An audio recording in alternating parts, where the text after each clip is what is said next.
Guys, welcome back to my channel. If you are new here, my name is Delana and you are watching Brwngirlluxe. Today I have a different video for you all. This is going to be my first installment of my Girl Talk series, and y'all, I am so excited because this video is going to be just very chill, very different from my usual sit down videos, and I'm just really excited to share, some information with you all, how I met my husband, give you all some dating tips. Also, just kind of talk about how I went from my hot girl life, I guess you would call it that, to my wife life. So we're not going to waste any more time. Let's go ahead and get right into it. So before we get into this video, I did go ahead and pour me some wine, a little bit of Moscato. Y'all saw in my Trader Joe's haul where I got a few different wines and I said I needed them for a video. So this is the video that I did need them for. Only one, of course, but I needed to just make sure I liked what I got. So I grabbed a couple different options. So I have poured it into my glass. This was actually made for me as a gift from my best friend for her 30th birthday party. I know, right? She's giving gifts on her birthday. But yeah, she gave out these. It has my name on it, so it says Delana, and then it just has a CC Chanel. So I'm going to take a sip of this. I already took a sip and it's good. So yeah, I'm going to definitely rebuy this. But yeah, this is very good. So that is the Bluefin Moscato. I love it. And I'm definitely going to buy some more bottles. I think it was like $6, $5, somewhere in that price range. So go to Trader Joe's, grab a bottle of that because it's fire. So let's go ahead and just talk about my life before I met my husband. So if you do not know, I'm originally from Detroit, Michigan. I moved to Tennessee in 2008. My best friend's sister, Nail by Tammy, she was going to school here. She went to Tennessee State University. And I was always coming to visit her. And at one point, I just was like, you know what? I just want to move. I want to go somewhere different. I want to be somewhere else. And everybody thought I was crazy because I really moved within like a week. Like I literally packed up my car, sold a bunch of stuff, and then came to Tennessee. You all, I promise you, best decision I've ever made. I have loved it here. I have not left. So what is this going to be, like my 13th year in Tennessee? So yeah, August will make 13 years I've been in Tennessee, and I've absolutely loved it. I really have no complaints. When I was single, I had some complaints. So what I will say, when I was single and dating here in Tennessee, I felt like if you didn't meet who you were supposed to be with, like when you were in college, then it was kind of hard to meet people. At that time, there wasn't just a ton of different things for like young Black people outside of stuff that surrounded the colleges, right? So there wasn't a ton of different things. So when I moved here, I was 20 years old. I was going on 21. So I literally moved a month before turning 21 to Tennessee. So I was having my fun, you know what I mean? I was meeting different guys. I'm someone that's not shy through the internet. I'm shy in person, but I definitely was making, reaching out to folks or people I saw cute, adding them on Facebook, doing the stuff that, a young girl that's 20 years old going on 21, the stuff that we would do to meet a guy. So during that time, I really didn't meet any like guys that were on the tips I was on, like trying to be in a relationship, trying to be serious. I wasn't really meeting any of that. It took me a very long time to get into a serious relationship here. Honestly, I wouldn't say my first real relationship in Tennessee happened until 2013. And that was with the ex I had before I met my husband. That was the first guy I lived with here in Tennessee. Yeah, I mean, for the most part, everything else was like, oh, we're just having fun. We're hanging out. We're going out, but we're not official. That's pretty much what the rest of my dating experience was like here. So prior to meeting my husband, I was in a relationship. It did not last super long. We made it to about a year and a half. So we did break up back in February 2015.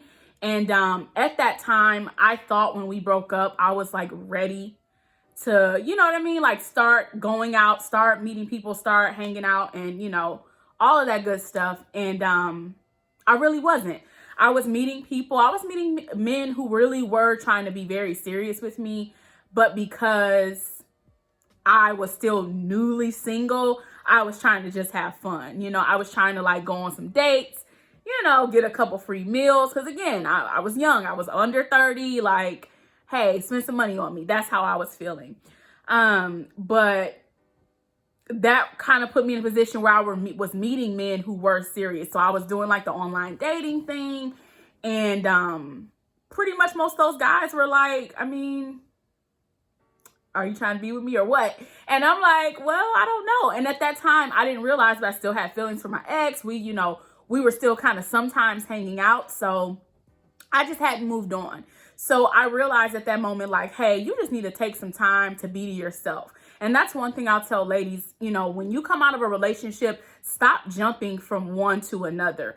Take your time and move on how you need to. When you start to like break up and jump into the next thing, mentally, you're just not ready. Your heart might be like, oh, I want to do this, because my feelings are hurt. Now I just want to, no.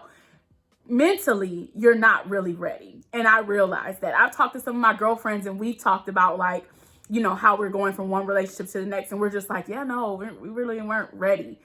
We just wanted something else to do, right? So pretty much after that, I took some time to just kind of be to myself. I wasn't on any like dating apps.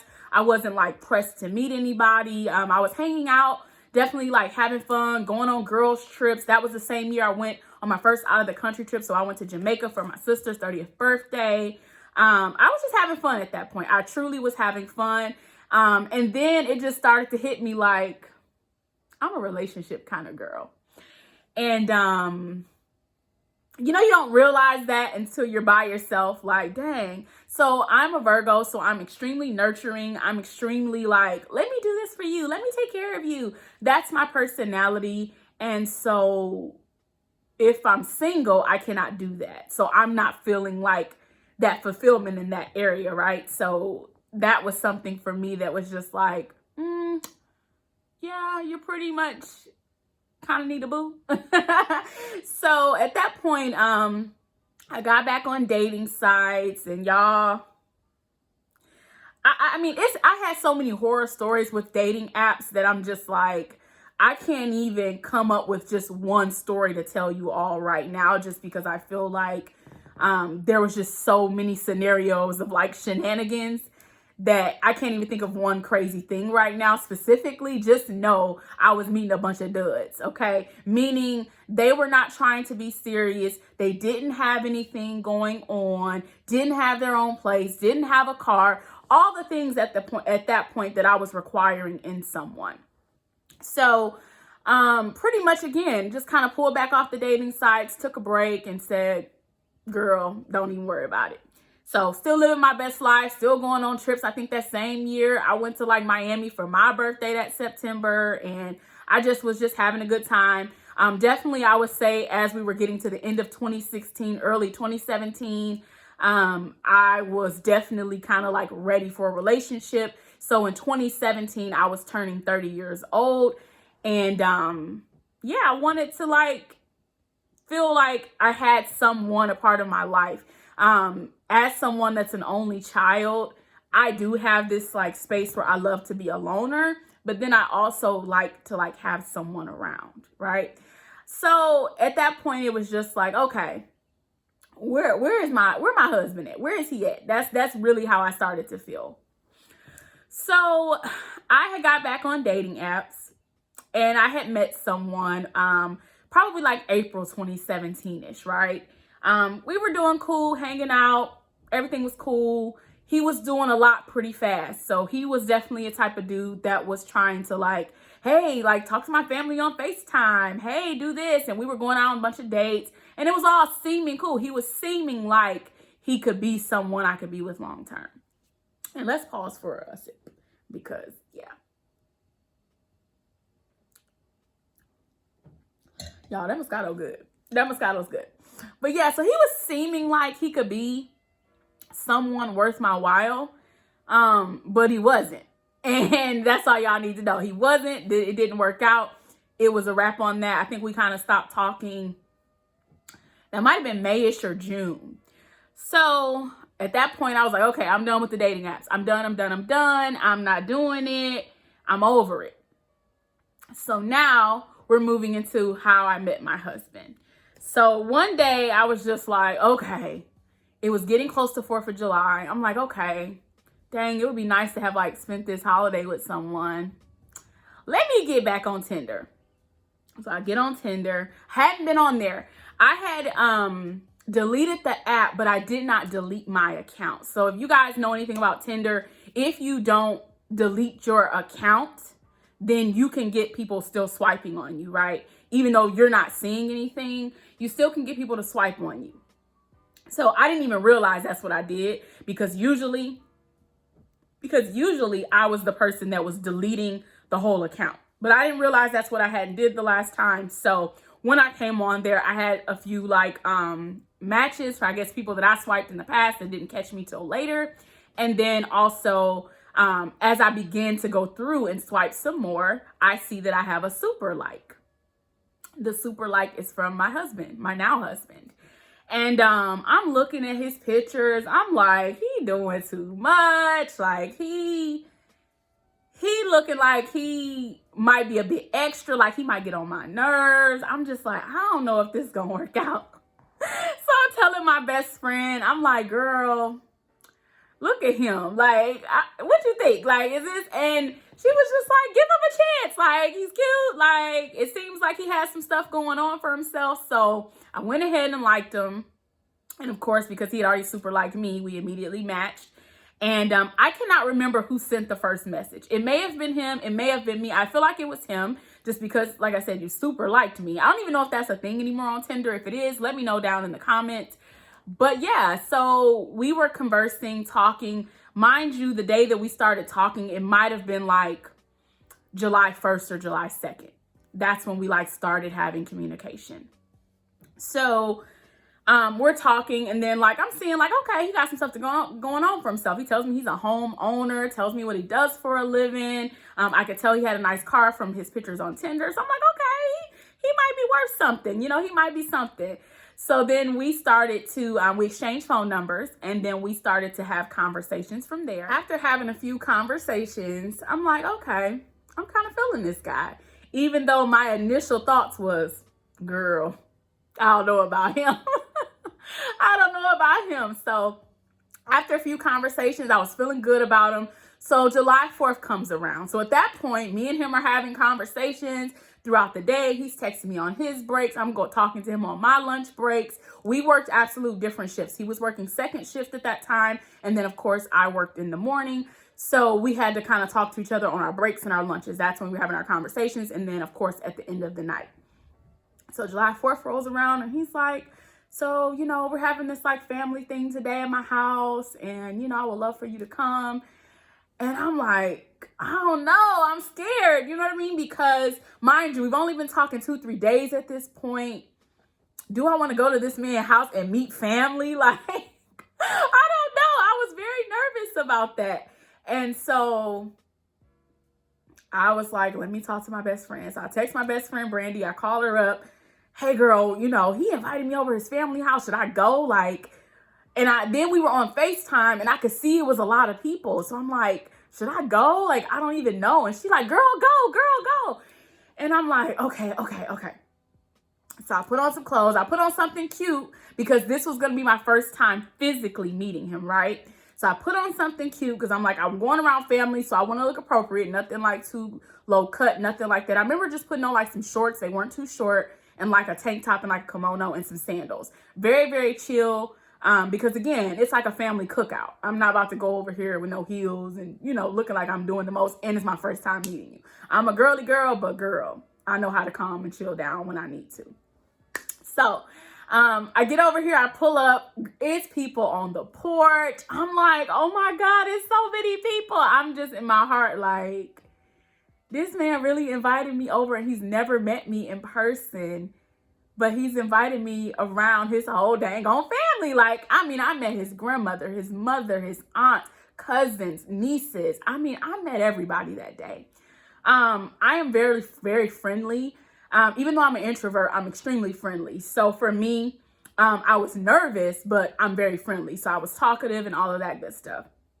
So then, you know, we just go up to his room. We were just sitting down talking, like watching TV, just because it was so many people. So it was kind of loud. So we couldn't have one-on-one interaction anywhere else in the house. So I'm like, okay. So I'm looking around. I'm like, okay, you got a nice little room, you know, nice home. You know, it was decorated nice and all of that. So his mom helped him out with it. You know, so I'm like, okay, this guy maybe be worth something. And so I remember I could tell he was nervous. I could tell I was nervous. And I remember just like reaching in for like a hug, and you know, he hugged me back, and I think like we kissed on the cheek or something like that. And that day,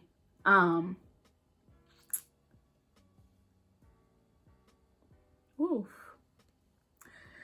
that day is just memorable to me, because that's the day I met the man of my dreams. We're gonna pause and come back. All right, y'all, I'm back. I had to just, you know, get myself together real quick. But where I left off was pretty much just saying that's the day that I met the man of my dreams. That's the day I met my husband.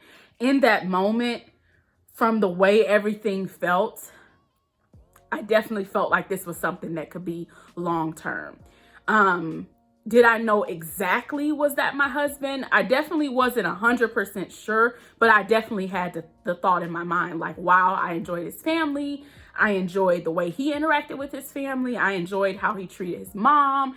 And, you know, it made me very attracted to him because of that. And then, of course, like I said, him having himself together. My husband is 3 years younger than me. My husband was a homeowner at the age of 25. That, to me, says a lot about the type of man he is. He's not a man, and never was been a man that's playing around. My husband has never played with me, has never, you know, told me one thing and did another. It's never been like that. It's never, ever been like that. It's always been day one, I want a wife.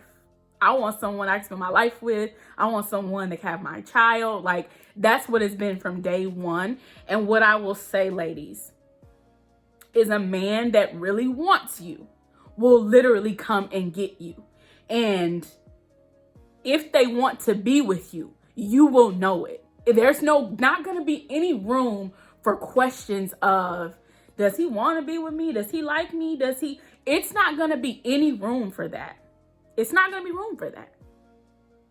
And I'm just saying that because a lot of women entertain men who are not trying to be nothing more but a friend for the night. Okay, just to make it most appropriate. Literally someone that is trying to be a friend for the night. When I met my husband, it was very clear. He wasn't on that tip. He was on some like, look, this is what I'm trying to do. And you seeming like you could be it, so I'ma see. And pretty much from there on, things have been great. Obviously, relationships have moments because we are two different people. We both grew up differently. My husband is the youngest of three. I am an only child. So we are both sort of used to being babied a little bit in certain ways. So sometimes that makes things clash. But overall, he has been just someone that has helped put me in the position to be where I am today. And I will never, ever forget that. Now, we're going to leave that there because there may be a channel in the future. We may start a couples channel and he may want to tell his side and all of that stuff. So I don't want to take that from him. So we're going to pause that there. But just know I did meet him on Tinder. And keep in mind, your girl did about 1,000,000 trillion swipes before I got to him, okay? 1,000,000 trillion swipes off and on the app for almost 2 years, okay? 2 years before I met him. So just know, it ain't easy. It's not easy. I'm a homebody, so I'm that girl that literally sitting on the couch waiting like, oh, is my husband gonna come to the door? That's how I be thinking. So stop thinking like that because it don't be working like that. It does not work like that. But yes, so that is how I met my husband. And that's kind of, like I said, the story of, you know, how I went from my single girl life to the wife life. And just to call out, my husband and I met July 2017. We did move in together about 9-10 months after that. And then we were engaged that same year. So we were engaged November 2018 and we were married May 31st, 2019. So from a time frame perspective, me and my husband were married before we had even been together 2 years. So that tells you that man was not playing with me, okay? He was not playing. He knew what he wanted and he knew what he was on from day one. And ladies, again, if your man playing, it's a reason why he playing, sis. And I'm gonna leave it there. Now, just to get in a few dating tips. So these are gonna be dating tips, really dating tips for marriage. Because most women that are my age, I am 33 years old, I will be 34 this year. Most women my age are seeking marriage or a long-term relationship that can turn into marriage. The first thing I will tell any of you all is to have your non-negotiables and don't negotiate it. And I mean that. Whatever is your non-negotiable, do not negotiate with a man about it. My non-negotiable is a man that is a provider. Now, a provider does not mean you are rich. It does not mean you pay everything and I never help you. It doesn't mean that to me. A provider to me means that you are someone that no matter what is going to make sure your family's straight. If that means you got to get 10 jobs, if that means you got to work 5 jobs, you're going to do it. If that means you got to start 5 more businesses, that's what that means to me. A provider, okay? Someone that's going to make sure our house is straight. So that way my money could be used in a different way. My money may be used for all of our vacations. My money may be used for all of our luxuries in life. But I want you to make sure our house is straight. And that's it. That's it. And that's something I could not negotiate with. And once I saw the type of man that my husband was, I knew right then and there. Off the first few conversations, he's a provider type. He likes to get money and he ain't gonna have me out here stressed and pressed. He will go get 5 jobs before he have me stressed. And that's what means a lot to me. The next thing, ladies, look for signs and red flags early and don't ignore it. A lot of us women, we see little things very early in a man that we're like, oh, I don't know if I'm gonna be able to deal with him. I don't know. Yet y'all still be talking to the men. Like y'all still be talking to the men knowing it's red flags. A red flag to me would be baby mama drama and the man is not doing nothing about it. So meaning your baby mama is acting a fool and you entertaining it essentially. You're not trying to put a stop to it. Like, why are you not putting a stop to it? That's a red flag for me. I'm out. There's no question. That is a red flag for me. You don't have your own place. You don't have a car. That is a red flag for me. Why are you grown without a car and a place? So basically you homeless. Like, you're homeless is what you're telling me. You don't have your own place. Well, I live with my mom. I live with this. I live with them. You homeless, baby. Like, you homeless. It's a no for me, okay? It's a no for me. So, ladies, when you see those signs, you see red flags, please address them. Or if you're not going to address them, just get your butt up out of there. Because he's not going to be worth it, sis. He's not going to be worth it. Why stress yourself with that? You don't deserve that. And that's just that on that. Lastly, ladies, stop dating men who are not on the same page as you. If you are in your 30s and marriage is in the front of your brain and this dude talking about, well, I'm just playing it, I'm just going to take it day by day. Day by day? Like, what? If a man is saying that to you, it's because he got 3, 4, 5 more somewhere else, okay? He got 3, 5, 4 somewhere else. And that's just that on that. I have never met a man that was serious in all my relationships that was serious about having relationships told me, let's just take it day by day. Like, what do you mean? What do you mean? That's why I'm fired. I'm not taking nothing day by day. I'm in my 30s. I don't have children yet. I want to be serious. I'm not playing games. I'm coming to you with plenty to offer. I need you to come back with plenty to offer. And if you cannot give me that, it's a no for me. It's a no for me. So, ladies, do not waste your time because time is of essence, okay? Do not waste your time with men who are playing around with you. You don't deserve that. And if you want to play around with men, expect to be played back with too, sis, okay? So Keep that in the back of your mind. Again, have your non-negotiables and make sure you do not negotiate with them. If you're a woman that needs flowers every week and you tell a man you need that, then I cannot receive them every 2 weeks and be happy. I need them every week. That's a non-negotiable. If that's how you feel, that's how you feel. Oh, and then one other thing I'm just going to throw out there, ladies, too, is know your love language and make sure it's known to whoever you are dating or talking to what your love language is. If that person is not doing their part to make sure your love language is being met, get up out of there. Okay? Mine is words of affirmation and gifts. My husband gives me cards all the time. He buys me things all the time, does sweet things for me all the time, tells me, you know, I'm an amazing wife, tells me all these things that make me feel great inside. And that is what I need to feel loved. If I do not get that, you're not doing what you need to do for me, and I need to get the heck up out of there. So, now that's it. So thank you all so much for tuning into my first girl talk. I cannot wait to do another one. So this is technically dropping end of May. So what is today? The 29th. So I guess I technically will have to do one for June because we're still in the month of May. But I hope you all enjoyed this one. Please don't forget to like this video. Comment down below. What's your non-negotiables, girl? Because I want to know. What are they? And let me know if you did negotiate them. Because if you did, I'm about to tell you off. I'm totally kidding. But yeah, guys. So thank you so much for your support. Like, comment, and subscribe. I'll see you in my next video. Thank